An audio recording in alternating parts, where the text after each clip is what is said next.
Salut à tous, c'est Seb sur R9e art. Aujourd'hui, je vais vous parler de Sangre, une série publiée aux éditions Soleil dont le tome 3 est paru en janvier 2022, avec Christopher Arleston au scénario et Adrien Floch au dessin. Ce récit nous conte la quête de vengeance de Sangre, une jeune femme qui a assisté, alors qu'elle n'avait que 7 ans, au meurtre de sa famille par une bande de 8 individus. En quelques instants, sa vie a basculé, mais sa vengeance, elle la préparera pendant des années. Elle gardera de ce traumatisme un bégaiement irrépressible. Devenue orpheline, elle sera recueillie dans une institution où elle découvrira sa capacité à figer le temps pendant quelques battements de cœur.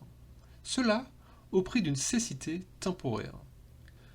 Mais la campagnarde qu'elle est sera vite chassée et c'est à l'école de la rue qu'elle peaufinera ses facultés.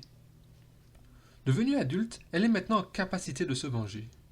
Elle réussit à remonter la piste d'un des meurtriers et avant d'accomplir sa vengeance, parvint à lui soutirer le nom de l'un de ses complices, et donc de sa prochaine cible. Ainsi commence la liste des 8 albums narrant la vengeance de Sangre.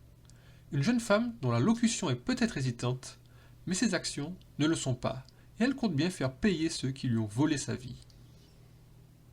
Une histoire de vengeance de plus, diront certains. Pour moi, il n'en est rien, car à travers cette liste de 8 noms, nous suivons Sangre, une jeune femme bègue dans un univers fantastique à la sauce Arleston, dans lequel nous découvrirons de tome en tome des mondes et des civilisations différents. Tout cela à travers un dessin de Floch qui nous a habitués, depuis les naufrages d'Ithaque, à son dessin si vivant et expressif. Une histoire de vengeance, certes, mais pas seulement, car pour Sangre, se venger ne se résume pas simplement à tuer. Mais arrivera-t-elle à résister jusqu'au bout à la folie et aux ténèbres qui la rongent? Voilà, merci beaucoup de m'avoir écouté jusqu'au bout. N'hésitez pas à me dire ce que vous en avez pensé en commentaire. Vous pouvez même en discuter entre vous dans le respect de l'opinion de chacun, bien sûr.